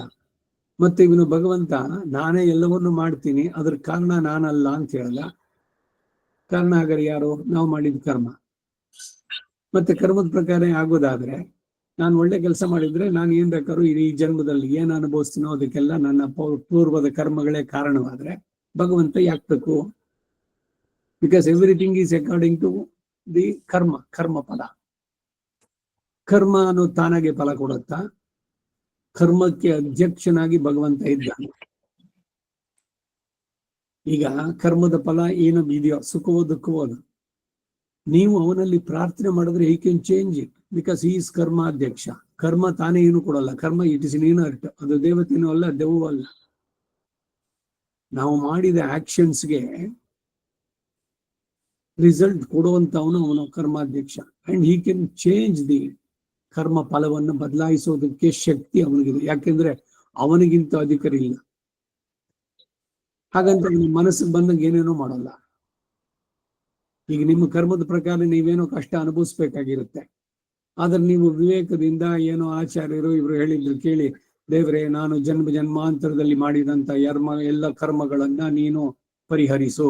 ಈಗ ರಾಮಾನುಜರು ಕೇಳಿದ್ರಲ್ಲ ಶರಣಗತಿನಲ್ಲಿ, ಮನೋವಾಕ್ಕಾಯೈಹಿ ಅನಾದಿ ಕಾಲ ಪ್ರವೃತ್ತ ಕೃತ್ಯಾಕರಣ ಭಗವದಪಚಾರ ಭಾಗವತಾಪಚಾರ ಅಸಖ್ಯಾಪಚಾರಾರೋಪಣ ಅನಾವಿಧಾನಂದಾಪಚಾರಾನ್ ಆರಬ್ಧ ಕಾರ್ಯಾನ್ ಶುರು ಮಾಡಿದ್ದು, ಅನಾರಬ್ಧ ಕಾರ್ಯಾನ್ ಇನ್ ಮುಂದಕ್ಕೆ ಮಾಡುವಂತಹದ್ದು, ಕೃತಾನೇ ಮಾಡಿದ್ದು, ಕ್ರಿಯಮಾಣಾನ್ ಕರಿಷ್ಯಮಾಣಾನ್ ಚ ಸರ್ವಾನ್ ಅಶೇಷದ ಕ್ಷಮಸ್ವ, ಎಲ್ಲವನ್ನೂ ಕ್ಷಮಿಸು. ನಾ ಹಿಂದೆ ಮಾಡಿದ್ದು, ಈಗ ಮಾಡ್ತಾ ಇರೋದು, ಮುಂದೆ ಮಾಡೋದು ಎಲ್ಲ ಅನಾದಿ ಕರ್ಮ. ಅದರಿಂದ ನನ್ನನ್ನು ಆಯಾಯ ವಿಷಯಗಳಲ್ಲಿ ನನ್ನ ಮನಸ್ಸು ತೊಡಗಿ ಭಗವದಪಚಾರ ಭಾಗವತಾಪಚಾರ ಎಲ್ಲ ರೀತಿಯ ಅಪಚಾರಗಳು ಇವೆಲ್ಲವನ್ನು ನೀನು ಕ್ಷಮಿಸು ಅಂತ ನೀವು ಕೇಳಿದ್ರೆ, all right, I have excuse you are excused ಅಂತ ಅವನು ಭಗವಂತ ಡಿಸೈಡ್ ಮಾಡಿದ್ರೆ ಕರ್ಮ ಅದ್ರ ಫಲ ಕೊಡಕ್ ಆಗೋಲ್ಲ. ಅಂದ್ರೆ ಈಗ ಕರ್ಮ ಫಲ ಪುಣ್ಯವೋ ಪಾಪವೋ ಏನದು? ಭಗವಂತನ ಅನುಗ್ರಹ ಸಂಕಲ್ಪ ಅದು ಪುಣ್ಯ, ಭಗವಂತನ ನಿಗ್ರಹ ಸಂಕಲ್ಪ ಪಾಪ ಮಾಡಿದ್ದಕ್ಕೆ ಫಲ. ಸೊ ಭಗವಂತನಿಗೆ ವಿರುದ್ಧವಾಗಿ ನಡೆದಾಗ, ಅವನ ನಿಯಮಗಳೇನಿದೆ ಶಾಸ್ತ್ರಕ್ಕೆ ವಿರುದ್ಧವಾಗಿ ನಡೆದ್ರೆ ಅವನು ನಿಗ್ರಹಿಸ್ತೇನೆ, ಇವನಿಗೆ ಪನಿಷ್ ಕೊಡ್ತೀನಿ. ಕ್ಷಿಪಾಮಿ ಆಸುರಿಂ ಯೋನಿಂ, ಭಗವದ್ಗೀತೆನೆಲ್ಲ ಹೇಳಿದಂತೆ, I will punish them who have violated my words. ಶಾಸ್ತ್ರವನ್ನ ಯಾರು ಧಿಕ್ಕರಿಸಿದ್ರೋ ಅಂತವ್ರಿಗೆ ಅಂತ. ನೀವು ಆಮೇಲೆ ಧಿಕ್ಕರಿಸ್ಬಿಟ್ಟು ದಯವಿಟ್ಟು ಕ್ಷಮಿಸು ಪರಮಾತ್ಮ, ಗೊತ್ತಿದ್ದೋ ಗೊತ್ತಿಲ್ಲದಲ್ಲೇನೋ ಮಾಡಿದೆ ಅಂತಂದ್ರೆ ಆಲ್ ರೈಟ್, ಯು ಆರ್ ಎಕ್ಸ್ಕ್ಯೂಸ್ಡ್. ಹೇಳೋದಕ್ಕೂ ಅವನಿಗೆ ಸಾಧ್ಯ ಇದೆ. ಸಾರಾಂಶ ಇಷ್ಟು, ಕರ್ಮ ತಾನಾಗೆ ಫಲ ಕೊಡಲ್ಲ. ಕರ್ಮಕ್ಕೆ ಅಧ್ಯಕ್ಷನಾಗಿ ಭಗವಂತ ಇದ್ದಾನೆ. ನೀವು ಅವನಲ್ಲಿ ಪ್ರಾರ್ಥನೆ ಮಾಡಿದ್ರೆ ಅವನು ಖಂಡಿತ ಅದನ್ನ ಕನ್ಸಿಡರ್ ಮಾಡಿ he can excuse also. That means ಪ್ರಾರ್ಥನೆಗೆ ಫಲ ಇದೆ. ನೀವು ಪ್ರಾರ್ಥನೆ ಮಾಡೋದು ವ್ಯರ್ಥ ಅಲ್ಲ. ಇವಾಗೆಲ್ಲ ಅರ್ಥವಾಗ್ಬೋದು ನಿಮ್ಗೆ ಲಿಂಕು. ಭಯಕೃತ್ ಹೇಗೆ, ಭಯನಾಶನ ಹೇಗೆ. ಭಯಕೃತ್ ನಾವು ಮಾಡಿದ ಕರ್ಮಕ್ಕೆ ನಾವು ಈ ಕಷ್ಟವನ್ನ ಅನುಭವಿಸುವಂತಹದ್ದು ಫಲವನ್ನ. ಆದ್ರೆ ನಾವು ಅವನಲ್ಲಿ ಪ್ರಾರ್ಥನೆ ಮಾಡಿದ್ರೆ ಆ ಭಯವನ್ನ ರಿಮೂವ್ ಕೂಡ ಮಾಡಬಲ್ಲ ಅವನು. ಇಲ್ಲದೆ ಇದ್ರೆ ಎಲ್ಲವೂ ಕರ್ಮ ಪ್ರಧಾನವಾಗಿ ನಡೆಯೋದಾದ್ರೆ ಭಗವಂತನೂ ಬೇಕಿಲ್ಲ, ಏನೂ ಬೇಕಿಲ್ಲ, ಯಾವ ಒಳ್ಳೆ ಕೆಲಸನೂ ಮಾಡ್ಬೇಕಾಗಿಲ್ಲ. ಯಾಕೆಂದ್ರೆ ನೀವೇನ್ ಹಿಂದಿನ ಜನ್ಮದಲ್ಲಿ ಮಾಡಿದ್ರೋ ಅದ್ರ ಪ್ರಕಾರ ಅದು ಬಂದೇ ಬರುತ್ತೆ. ನೀವು ಕೇಳಲಿ ಕೇಳದಲ್ಲೇ ಇರಲಿ ಅಂತ. ಈ ಮಾತಿದೆಯಲ್ಲ, ದಿಸ್ ವಾದ ದಟ್ ಇಸ್ ರಾಂಗ್ ಅನ್ನೋದನ್ನ ಹೇಳೋದಕ್ಕೆ ಸ್ಪಷ್ಟವಾಗಿ ಹೇಳಿದ್ದು. ಎಲ್ಲದಕ್ಕೂ ಅವನೇ ಮೂಲ, ಇದನ್ನೇ ಹೇಳೋದು. ಅವನು ಸರ್ವಾತ್ಮನ್, ಸರ್ವ ನಿಯಾಮಕ, ಅವನಿಗಿಂತ ಸುಪೀರಿಯರ್ ಇಲ್ಲ. ನಿಸ್ಸಮಾಭ್ಯಧಿಕಃ, ಇವೆಲ್ಲ ಬರುವಂತ. ಹೋಗೋಣ ಮುಂದಕ್ಕೆ. ಪ್ರಾಣಾಪಾನೋ ಸಂವಿಧಾನೋ ಜಹಿತಂ ಅಮುಷ್ಯಾಸು ನಾಮ ಸಂಗಸಾತಂ ತಮ್ಮೇ ದೇವ ಬ್ರಹ್ಮಣ ಸಂವಿಧಾನವು. ಆಯ್ತಾ? ಆಯ್ತು ಮಾಮ. ವಧಾಯ ದತ್ತಂ ತಮಹಗಂ ಹನಾಮಿ. ವಧಾಯ ದತ್ತಂ ತಮಹಗಂ ಹನಾಮಿ. ವದಾಯ ದತ್ತಂ ತಮಹಗಂ ಹನಾಮಿ. ಅಸಜ್ಜಾನ ಸತ ಬಭೂವ. ಅಸಜ್ಜಾನ ಸತ ಬಭೂವ. ಅಸಜ್ಜಾನ ಸತ ಬಭೂವ. ಯಂ ಯಂ ಜಜಾನ ಸವು ಗೋಪೋ ಅಸ್ಯ. यं यं जजान स उगोपो अस्य यं यं जजान सबु गोपो अस्य यदा भारं तन्द्रयते स भर्तुम् यदा भारं तन्द्रयते स भर्तुम् यदा भारं तन्द्रयते स भर्तुम् ಯಾರು ರೆಸ್ಪಾನ್ಸಿಬಿಲಿಟಿ ತಗೊಳ್ತಾರೋ ಅವನು ಈಸ್ ರೆಸ್ಪಾನ್ಸಿಬಲ್. ಭರ್ತ, ರಕ್ಷಕ, ಆ ಕುಟುಂಬದ ಹೊಣೆಯನ್ನ ಅವನು ಹೊತ್ತಿರೋದ್ರಿಂದ ಗಂಡನಿಗೆ ಭರ್ತ ಅಂತ ಹೆಸರು. ವಿಶ್ವದ ರಕ್ಷಣೆಯನ್ನೇ ತಗೊಂಡಿರೋದ್ರಿಂದ ಇವನು ವಿಶ್ವಸ್ಯ ಭರ್ತ, ಇಡೀ ಜಗತ್ತಿಗೆ ಗಂಡನಾದವನು. ವಿಶ್ವಸ್ಯ ಭರ್ತ ಜಗತಃ ಪ್ರತಿಷ್ಠೌ. ಹಾಗೆ ಯದಾ ಭಾರಂ ತಂದ್ರಯತೆ ಸಹ ಭರ್ತುಂ ಸ ಭರ್ತುಂ ಪರಾಸ್ಯ ಭಾರಂ ಪುನರಸ್ತಮೇತಿ.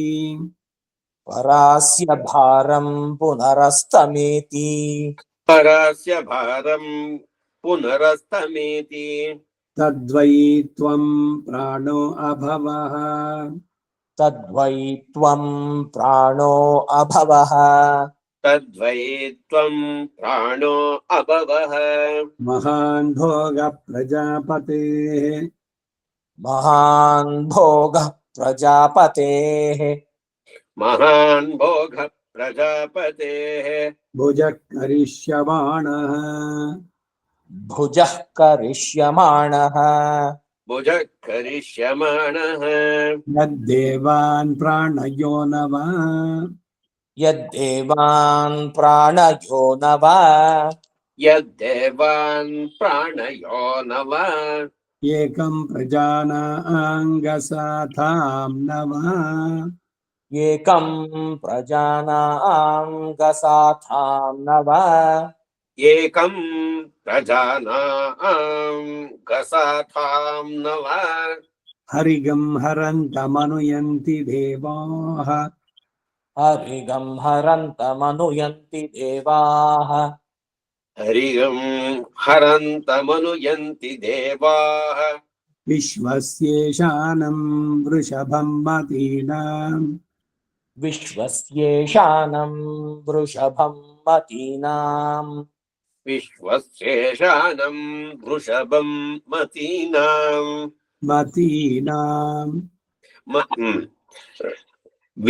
विश्वस्येशानं वृषभं मतीनां तकार अनुदात मतीनाम् विश्वस्येशानं वृषभं मतीनां वृषभं मतीनां ब्रह्मस्वरूपमनुमेदमागात् ब्रह्मस्वरूपमनुमेदमागात् ब्रह्मस्वरूपमनुमेदमागात् अयनं मा विवधीर्विक्रमस्व अयनं मा विवधीर्विक्रमस्व अयनं मा विवधीर्विक्रमस्व मोचिदो मृतो मृत्यो मा बधीः माचिदो मृत्यो मा वधीः माचिदो मृत्यो मा वधीः मामे बलं विमृहो मा प्रमोषीः मामे बलं विवृहो मा प्रमोषीः मामे बलं विवृहो मा प्रमोषीः प्रजां मामे रीरिष आयुरुग्र प्रजां मामे रीरिष आयुरुग्र प्रजां मामे रीरिष आयुरुग्रः रुग्र अष्टे विसर्ग ಇಲ್ಲ प्रजां मामे रीरिष आयुरुग्र प्रजां मामे रीरिष आयुरुग्र नृचक्षसन्त्वा हविषा विधेम नृचक्षसं त्वा हविषा विधेम नृचक्षसं त्वा हविषा विधेम ಇನ್ನೊಂದ್ ಕಡೆ ಬಂತು ಕಸ್ಮೈ ದೇವಾಯ ಹವಿಷಾ ವಿಧೇಮ ಯಾರಿಗೆ ಹವಿಸ್ಸನ್ನ ನೀಡೋಣ ಅಂತ. ಯಾರು ಜಗತ್ತಿಗೆ ಕಾರಣನೋ ಅವನಿಗೆ. ಕಸ್ಮೈ ದೇವಾಯ ಹವಿಷಾ ವಿಧೇಮ. ಇಲ್ಲಿ ನೃಚಕ್ಷಸಂತ್ವ ಹವಿಷಾ ವಿಧೇಮ, ಅವರಿಗೆ ಹವಿಸ್ಸನ್ನ ನೀಡೋಣ. ಯಾರಿಗೆ? ಮೃತ್ಯುವಿಗೆ ಅಧಿಪತಿ. ಮೃತ್ಯು ಸೂಕ್ತ ಇದು. ಸದ್ಯಶ್ಚಕಮಾನಾಯ ಸದ್ಯಶ್ಚಕಮಾನಾಯ ಸದ್ಯಶ್ಚಕಮಾನಾಯ ಪ್ರವೇಪಾನಾಯ ಮೃತ್ಯವೇ ಪ್ರವೇಪಾನಾಯ ಮೃತ್ಯವೇ ಪ್ರವೇಪಾನಾಯ ಮೃತ್ಯವೇ. ಈ ಮೃತ್ಯುವಿನ ಬಗ್ಗೆ ಯಮಾಯತ್ವ, ಗದಾಯತ್ವ, ಮೃತ್ಯವೇತ್ವ, ಅಂತಕಾಯತ್ವ, ಅಂತಕಾಯತ್ವ, ಹಂತಕ ಅಲ್ಲ ಅಂತಕ, ಅಂತಕಾಯತ್ವ. ಈ ಉಪನಯನದಲ್ಲಿ ಬ್ರಹ್ಮಚಾರಿಯನ್ನ ಈ ಎಲ್ರಿಗೂ ಒಪ್ಸೋದು. ಮೃತ್ಯವೇ ತ್ವಾ ದದಿದ ಪರಿದದಾಮಿ ದೇವದತ್ತ ಶರ್ಮ. ಒಂದೊಂದಕ್ಕೂ ಶರ್ಮ ಅಂತೇಳಿ ನಿನಗೆ ಕೊಡ್ತಾ ಇದ್ದೀನಿ ಇವನ ಹಸ್ತಮಗ್ರಬಿ, ಇವನ್ ಕೈ ಹಿಡ್ಕೋ. ಅಗ್ನಿಷ್ಟೇ ಅಗ್ನಿಹಿ ತೇ ಹಸ್ತಮಬ್ರವೀತೆ, ಸವಿತಾ ತೇ ಹಸ್ತಮಗ್ರವೀತ್, ಸರಸ್ವತಿ ತೇ ಹಸ್ತಮಗ್ರವೀತ್, ಪೂಷಾ ತೇ ಹಸ್ತಮಗ್ರವೀತ್, ಅರ್ಯಮಾತೆ ಹಸ್ತಮಗ್ರವೀತ್. ಯಾಕೆ ಇವ್ರಿಗೆಲ್ಲ ಕೈಗೆ ಅವ್ರಿಗೆ ಒಪ್ಪಿಸ್ತಾ ಇದ್ದಾನೆ ಅಂತಂದ್ರೆ, ನೀವು ಅಗ್ನಿ, ಸೂರ್ಯ, ವರುಣ, ಸೋಮ ಇವರೆಲ್ಲರೂ ಕೂಡ ಭಗವಂತನ ಸಂಕಲ್ಪಕ್ಕೆ ಹೆದರಿ ಒಂದು ಚೂರು ಈ ಕಡೆ ಆ ಕಡೆ, ಒಂದು ಸೆಕೆಂಡ್ ಹಿಂದೆ ಮುಂದೆ ಆಗೋಲ್ಲ. ಅವ್ರವ್ರ ಕೆಲಸವನ್ನೆಲ್ಲ ಪರ್ಫೆಕ್ಟ್ ಮಾಡ್ತಾರೆ. ಹಾಗೆ ಈ ಬ್ರಹ್ಮಚಾರಿ ಅವನ ಜೀವನದಲ್ಲಿ ವಿದ್ಯೆಯನ್ನು ಕಲಿಯೋದ್ರಲ್ಲಿ ದೃಢ ಸಂಕಲ್ಪನಾಗಿ, ಡಿವಿಯೇಷನ್ಸ್ ಇಲ್ಲದೆ ಪೂರ್ಣವಾದ ಕಾನ್ಸಂಟ್ರೇಷನ್ ಇಂದ ನೀವುಗಳೆಲ್ಲ ಹೇಗೆ ನಡೆಸ್ತಿರೋ, ಹೇಗೆ ಸೂರ್ಯ ಆ ಟೈಮ್ ಸರಿಯಾಗಿ ಉದಯಿಸ್ತಾನೋ, ಆ ಟೈಮ್ ಸರಿಯಾಗಿ ಅಸ್ತಮಿಸ್ತಾನೋ, ಆ ರೀತಿ ಇವನು ಡಿಸಿಪ್ಲಿನ್ ಲೈಫ್ ಎಲ್ಲ ಉಂಟಾಗ್ಲಿ ಅಂತ ಉಪನಯನದಲ್ಲಿ ಇವನನ್ನ ಎಲ್ಲ ದೇವತೆಗಳು ಒಪ್ಸೋದು. ಯಾರು ಮೃತ್ಯುಗೂ ಅಂತಕಾಯನಿಗೂ ಇದಕ್ಕೆಲ್ಲ ಯಾಕೆ ಅಂದ್ರೆ, ಅವ್ರಿಗೆ ನೆಗಡಿ, ಕೆಮ್ಮು, ಅದ್ದು ಇದ್ದು ರೋಗ, ಹೇಳೋಕ್ಕಾಗಲ್ಲ, ಶಕ್ತಿನೇ ಇಲ್ಲ, ರೆಸಿಸ್ಟೆನ್ಸ್ ಇಲ್ಲ, ಈ ತರ ಕಥೆಗಳು ಯಾವುದು ಆಗದೆ ಇಲ್ಲ ಇರಲಿ, ದೃಢಕಾಯನಾಗಿರ್ಲಿ, ಮೃತ್ಯುವನ್ನ ಜಯಿಸುವಂತದ್ದಾಗ್ಲಿ, ವಿದ್ಯೆಯನ್ನು ಕಲಿಯಲಿ, ಈ ಎಲ್ಲ ದೃಷ್ಟಿಯಿಂದ ಅಗ್ನಿಯನ್ನ ಪ್ರತಿಷ್ಠೆ ಮಾಡಿ ತಂದೆಯಾದವನು ಮಗನನ್ನ ಈನ್ ಕೈ ಹಿಡ್ಕೋ ಇವಂದು ಅಂತ ಹೇಳಿ ಮಾಡ್ತಾರೆ. ಬಹಳ ಸುಂದರವಾಗಿರುವಂತ ಮಂತ್ರಗಳು, ಅದರ ಅರ್ಥಗಳು. ಹಾಗೆ ಇಲ್ಲೂ ಕೂಡ ಅಷ್ಟೇ ಮೃತ್ಯುವಿಗೆ ಹೇಳೋದು ಏನು ಅಂದ್ರೆ, ಅಪಮೃತ್ಯುವನ್ನ ನಾವು ಪರಿಹಾರ ಮಾಡೋದು. ಸಹಜವಾಗಿ ಈ ಲೀವ್ಡ್ ಇಸ್ ಫುಲ್ ಲೈಫ್, ಅನಾಯಾಸವಾಗಿ ಶರೀರ ಬಿಟ್ರು, that should be the thing. ಶರೀರ ಬಿಡಬೇಕಾದ್ರೆ ಹೆಂಗಿರ್ಬೇಕು ಅಂದ್ರೆ, ಜೀರ್ಣಮಿವ ವಸ್ತ್ರಂ ಪ್ರಕೃತಿಂ ಸ್ಥೂಲ ರೂಪಂ ವಿಸೃಜ್ಯ. ಹರಿದ ಬಟ್ಟೆನ ಹೇಗೆ ಸುಲಭವಾಗಿ ತೆಗೆದು ಬಿಸಾಕ್ತೀರ ಹೊಸ ಬಟ್ಟೆ ಸಿಕ್ಕಿದಾಗ, ಆ ರೀತಿ ಈ ಶರೀರ ಬಿಡ್ತಾ ಇರ್ಬೇಕು. ಜೀರ್ಣವಾದ್ದು, ಕಣ್ ಕಾಣಿಸೋಲ್ಲ, ಕಿವಿ ಕೇಳಿಸೋಲ್ಲ, ಎತ್ಕೊಳಕ್ ಆಗೋಲ್ಲ. ಸಹಜವಾಗಿ ಶರೀರಕ್ಕೆಲ್ಲ ಈ ತರದ್ದೆಲ್ಲ ಬರೋದು. ಹಾಗಾಗಿ ಯಾರೋ ಡಿಪೆಂಡೆನ್ಸು ಏನೋ ಕತೆ, ಅವ್ರು ಕರ್ಕೊಂಡು ಹೋದ್ರುಂಟು, ಇವ್ರು ನಡ್ಸೋದ್ರುಂಟು, ಅವ್ರು ಹಿಡ್ಕೊಂಡ್ರು ನಡಿಬಹುದು. ಈ ಯಾವ ಕತೆಗಳು ಇಲ್ಲದೆ ನಿದ್ದೆ ಒಲು ಸಾವ ಪಡೆ, ಸದ್ದು ಮಾಡದೆ ನೀನು ಜಗಕ್ಕೆ ಬಂದವನಲ್ಲ. ಅದಕ್ಕಾಗಿ ಈ ಎಲ್ಲ ಪ್ರಾರ್ಥನೆ. ಮೃತ್ಯು ಸೂಕ್ತವನ್ನ ಯಾಕೆ ಜಪಿಸ್ಬೇಕು ಅಂದ್ರೆ, ಅಪಮೃತ್ಯು ಬರದಲ್ಲೇ ಇರ್ಲಿ, ಅನಾಯಾಸ. ಯಾಕಂದ್ರೆ ಅವನು ಮೃತ್ಯುನೇ ಬರೋಲ್ವಾ, ಇದು ತಪ್ಪು. ನಾವಿಲ್ಲಿ ಎಂದೆಂದಿಗೂ ಇರೋಕ್ಕಾಗಲ್ಲ. ಎಲ್ರು ಒಂದಲ್ಲ ಒಂದ್ ದಿವಸ ನಾವೆಲ್ಲ ಶರೀರದ ಜೊತೆಗೆ ಬಂದವರು. ಆ ಶರೀರ ಹೋಗೋದಕ್ಕೊಂದು ಇದೆ. ಗತಾಸೂನು ಗತಾಸಂಶ್ಚ ನಾನು ಶೋಚಂತಿ ಪಂಡಿತಾಹ. ವಿವೇಕಿಯಾದವನು ಸಾವಿಗೆ ಭಯ ಪಡೋಲ್ಲ, ಸಾವು ಬಂತಲ್ಲ ಅಂತ ದುಃಖ ಪಡೋಲ್ಲ, ಸಂತೋಷ ಪಡ್ತಾನೆ. ಯಾಕೆಂದ್ರೆ ಜೀರ್ಣವಾಗಿದೆ ಶರೀರ, ಅದರಿಂದ ಏನು ಆಗೋಲ್ಲ. ಸೊ ಬಿಡ್ತಾ ಇರ್ಬೇಕು. ಈಗ ಬಟ್ಟೆ ಉಪಯೋಗಿಸಿದ್ರಿ, ಎಲ್ರು ಅಪ್ರಿಶಿಯೇಟ್ ಮಾಡೋದು, ತುಂಬಾ ಚೆನ್ನಾಗಿ ಕಾಣಿಸುತ್ತೆ ನಿಮ್ಗೆ ಅಂತೆಲ್ಲ. In course of time it's worn out, ಹರಿದೋಯ್ತು, ಬಿಸಾಕ್ಬೇಕದ್ನ. ಬಿಸಾಕಿದ್ರೆ ಬೇರೆದು ಹೊಸದು ಕೊಡ್ತಾನೆ ಭಗವಂತ, ದಿವ್ಯವಾದ ಶರೀರ ಕೊಡ್ತಾನೆ. ಸೊ ಶರೀರ ಹೋಗೋದು ಸಂತೋಷ ಪಡಬೇಕು, ನಾಟ್ ಟು ಸಾರೋ. ಈ ಎಲ್ಲ ಕಾರಣದಿಂದ ಮೃತ್ಯು ಸುತ್ತ ಜಪಿಸೋದು, ಭಯ ಬೇಡ ಅನ್ನೋದಕ್ಕಾಗಿ ಇಷ್ಟೆಲ್ಲ ಹೇಳ್ತಾ ಇದ್ದೀನಿ. ಮುಂದಕ್ಕೋಣ. ಏನಾಯ್ತು? ದುಜಕ್ಷ ಸಂತ್ವ ಹವಿಷಾ ವಿವೇಮ ಸದ್ಯಶ್ಚ ಕಥಾನಾಯ. ಅದು ಆಯ್ತು ಮಾಮ.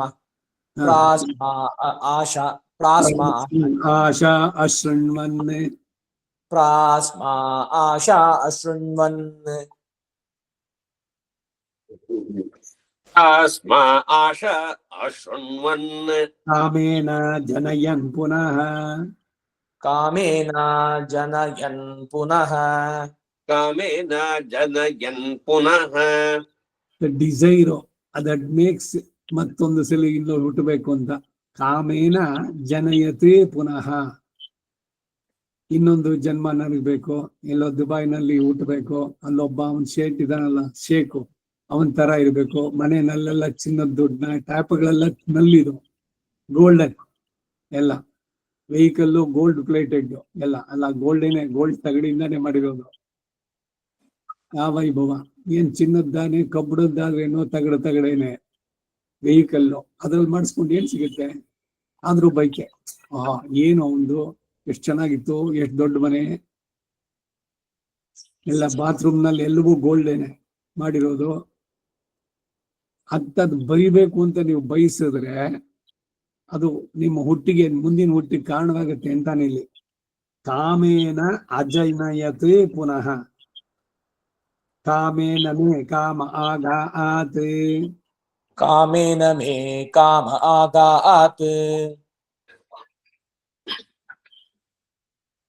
कामेन मे काम आगात् हृदयं मृत्योः हृदयाद्धृदयं मृत्योः हृदयादृदयं मृत्योः यदमीशा मदः प्रियम् यदमीशामदः प्रियम् यदमीशा मदप्रियम् तदैतूपमामभि तदैतूपमामभि तदैतूपमामभि परं मृत्यो अनुपरेहि पन्थाम् परं मृत्यो अनुपरेहि पन्थाम् परं मृत्यो अनुपरे हि पन्थाम् यस्ते स्वइतरो देवयानात् यस्ते स्वइतरो देवयानात् यस्ते स्वगितरो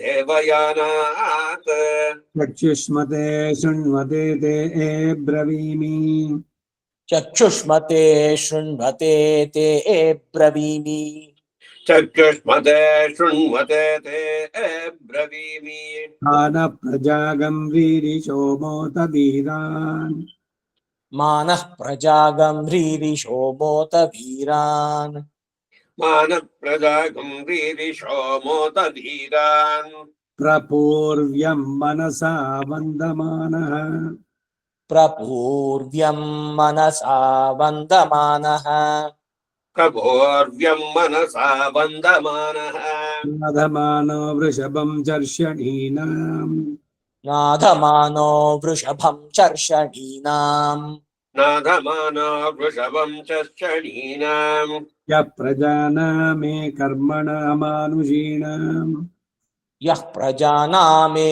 कर्माणान् ಇಲ್ಲ ಕರಾಣ್ಮಾನುಷೀಣಾಂ यः प्रजानामे कराण्मानुषीणाम् यप्रजानामेकराण्मानुषीणाम् मृत्युं यजे प्रथमजामृतस्य मृत्युं यजे प्रथमजामृतस्य मृत्युं यजे प्रथमजामृतस्य ಮೃತ್ಯುವಿಗೆ ಯಜ ಅಂದ್ರೆ ಹೋಮವನ್ನು ಮಾಡಿ ಪ್ರಥಮ ಜಾರುತಸ್ಯ ಮೃತ್ಯವೇ ಸ್ವಾಹ ಅಂತ ಬರುತ್ತದ. ಗೋತ್ರ ಶರ್ಮಣ ಎಲ್ಲ ಹೇಳಿ ಆಯುರ್ ವರ್ಧತು ಮೃತ್ಯುಂ ನಶ್ಯತು ಅಂತ ಪ್ರಾರ್ಥನೆ. ಇವೆಲ್ಲ ಷಷ್ಠಬ್ದಿ ಪೂರ್ತಿ ಇವುಗಳಲ್ಲಿ ಬರುವಂತ.